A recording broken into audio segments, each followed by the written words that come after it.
আওয়ামী লীগের মতো বিএনপিকেও যারা দেশ থেকে নিশ্চিহ্ন করতে চেয়েছিল, বিএনপি নামক দলটাকে বাংলাদেশ থেকে ইনশাআল্লাহ আমরা নিশ্চিহ্ন করে দেব। তারা এখন নিজেরাই নিশ্চিহ্ন হওয়ার ভয়ে ভয়ে রয়েছে।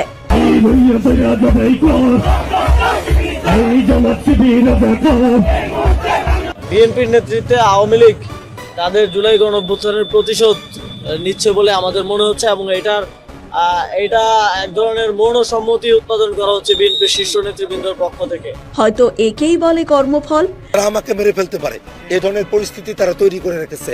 আমি ভয় পাই না, জানের মায়া আমি করি না। তা সুমন ভাই তার বাড়িতে গিয়ে আপনার লোকেরা লুটপাট করে স্বর্ণ চুরি করে নিয়ে আসলো, লুটপাট করে নিয়ে আসলো, সেখান থেকে অর্থ লুটপাট করে নিয়ে আসলো, রুবাত ভাইয়ের বাড়ি ভেঙে দিল, আমার ইয়াসির আরাফাত ভাইয়ের প্রধান সমন্বয়কারী তার বাড়িতে তারা আজকে গিয়ে গেটগুলো তছনছ করে দিয়ে আসলো, জামায়াতে ইসলামের কর্মী মোমিন ভাইয়ের বাড়িতে তছনছ করে দিয়ে আসলো। জামায়াত এবং এনসিপি বুঝে গিয়েছে ভোটের রেজাল্টের পরেই রাতের থেকে তাদের ওপর যে নির্মম পরিস্থিতি নেমে এসেছিল সেটি কেবল শপথ গ্রহণের অনুষ্ঠানটির জন্য থেমেছিল, কিন্তু তাদের যে করুণ পরিস্থিতি শুধু সময়ের অপেক্ষা তার ভালো করেই বুঝতে পেরেছে।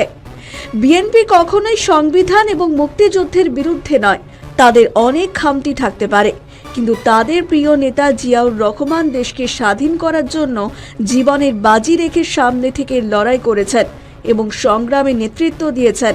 সেই মুক্তিযুদ্ধের ইতিহাস বিকৃতি মানেই শুধু শেখ মুজিবরের অপমান নয়, সেটি জিয়াউর রহমানেরও অপমান। বেশি দুষ্টামিগুলো কারা করছে? যারা অতীতে বাংলাদেশকে স্বীকার করে নাই, যারা বাংলাদেশের স্বাধীনতাতে বিশ্বাসই করে না, এবং ওই সময় কত মানুষ মেরেছে, আমাদের মা বোনদের কতজনের সম্ভ্রমহানি করেছে, কতজনকে পাকিস্তান হানাদার বাহিনীর হাতে আমাদের মা বোনদের তুলে দিয়েছে, সেই হিসাব আমরা ভুলি নাই। হাসনাতরা যে সংবিধান ছুঁড়ে ফেলতে চেয়েছিল, বিএনপি সেটি মেনে নেয়নি। হাসনাত আব্দুল্লাহ বলেন, 23 আগস্ট আমরা শহীদ মিনার থেকে এক দফা ঘোষণা দিয়েছিলাম। এই এক দফার মধ্যে ছিল ফ্যাসিবাদ ব্যবস্থা বিলোপ এবং নতুন রাজনৈতিক বন্দোবস্ত। তিনি বলেন, ফ্যাসিবাদ ব্যবস্থা পূর্ণাঙ্গভাবে বিলোপের যে প্রশ্ন সেটির কিন্তু এখনো সমাধান হয়নি।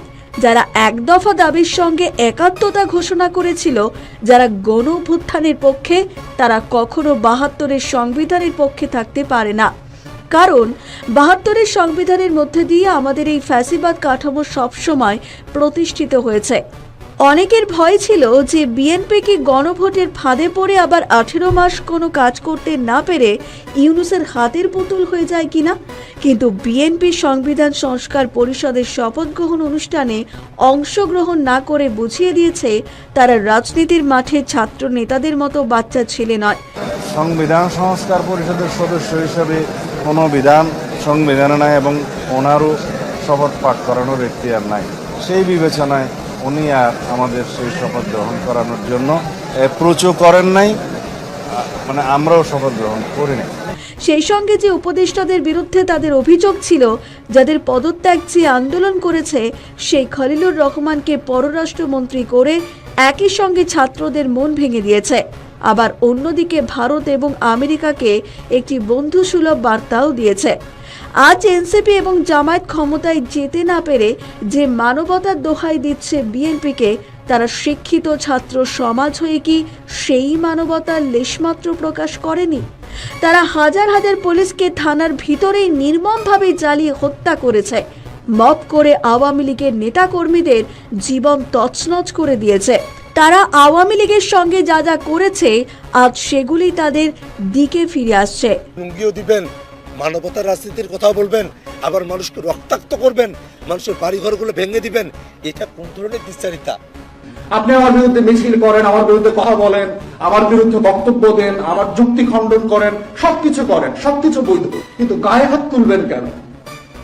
আপনি অবাঞ্ছিত করার চেষ্টা করবেন কেন? আপনি আমার নেতাকর্মীদেরকে হুমকি দিচ্ছেন কেন? মারছেন কেন? মাহফুজ আসিফ মাহমুদরা ভোটে অংশ নেয়নি, তাই তাদের জেতা বা দেশে থাকার কোনো প্রশ্ন নেই। তারা এখন আর সামনেও আসছে না, হয়তো বিদেশে চলেও গিয়েছে।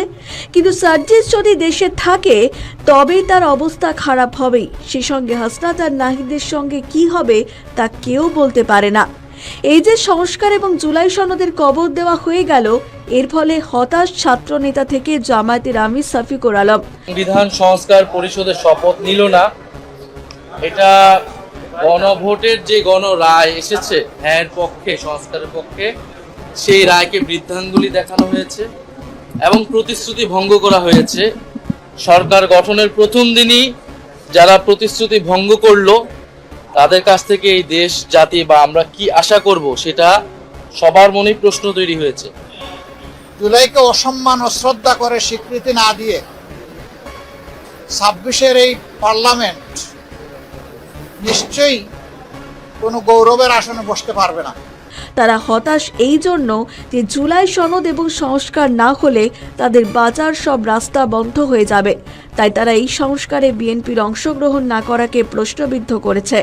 কিন্তু বিএনপি তো বলছে তারা যা করছে তা সংবিধান মেনেই, ফলে ছাত্র নেতাদের ভয় হচ্ছে তারা ক্ষমতার বলে বলিয়ান হয়ে যে মবের রাজত্ব করে মানুষের ওপর অত্যাচার করেছে, এবার সেটি তাদের ওপরই নেমে আসে কিনা। এই ভোটে 3টে ফ্যাক্টর ছিল। যে কোনো নির্বাচনে তরুণ ভোট যথেষ্ট গুরুত্বপূর্ণ, অর্থাৎ জেনজির ভোট কোন দিকে যাবে। ছাত্র আন্দোলনের মধ্যে দিয়ে ইউনূস সরকার এলো, তারপর জামাতের সঙ্গে জোট বাঁধল। তরুণ ভোটারদের কাছে বড় ফ্যাক্টর তাদের কাছে সাহিত্য, সংস্কৃতি, পড়াশোনার উন্নতি হোক। সরকারের কাঠামো ভেঙে পড়বে সেটা কেউ চায় না। চাকরির ব্যবস্থা হোক, রোজগারের পথ খুলে যাক, এটা প্রত্যেকেই চায়।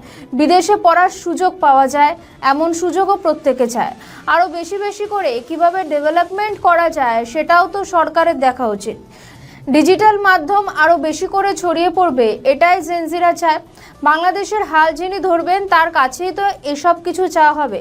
তরুণরাও একটা কনফিউশনে ছিল, এত অশান্তির মধ্যে থাকবো নাকি ভালো একটা বাংলাদেশ হবে, মানে নতুন বাংলাদেশ গড়ার কথা ভাববো। তরুণ ভোটার 60% ভোট দিয়েছে বিএনপিকে, বাকি 40% ভোট দেয়নি। এক তথ্য অনুসারে দেখা যাচ্ছে একটা শ্রেণী ভোট দেয়নি বাংলাদেশকে। আওয়ামী লীগের সমর্থকেরা তারাই বা ভোট দেবে কোথায়? 40% থেকে 20% ভোট পড়েছে আওয়ামী লীগের কর্মী সমর্থকদের। শেখ হাসিনা 12 ফেব্রুয়ারি সোশ্যাল মিডিয়ায় সেখানকার আওয়ামী লীগ কর্মী সমর্থকদের অভিনন্দন জানিয়েছেন। কেন অভিনন্দন জানিয়েছেন? কারণ তারা ভোট দেননি, ভোট বয়কট করেছেন। শেখ হাসিনা বলেছিলেন যে নো ভোট নো ভোট। বাংলাদেশের ভোটের সংখ্যা কমে গেল। 30 বছর পর বাংলাদেশের পুরুষ প্রধানমন্ত্রী তারেক রহমান। মঙ্গলবার প্রধানমন্ত্রী হিসেবে শপথ নিলেন বিএনপির চেয়ারম্যান তারেক রহমান। রাষ্ট্রপতি মোহাম্মদ শাহাবুদ্দিন তাকে শপথ বাক্য পাঠ করালেন। জাতীয় সংসদ ভবনে দক্ষিণ প্লাজার শপথ গ্রহণ অনুষ্ঠান হয়। সবকিছু ঠিকঠাক থাকলে আগামী 26শে ফেব্রুয়ারি বসতে পারে বাংলাদেশের ত্রয়োদশ সংসদের প্রথম অধিবেশন। অশান্ত বাংলাদেশের ভবিষ্যতের চিত্র কীরকম হয় নজর থাকবে আমার আপনার সংবাদ মাধ্যম এবং কূটনৈতিক মহলে।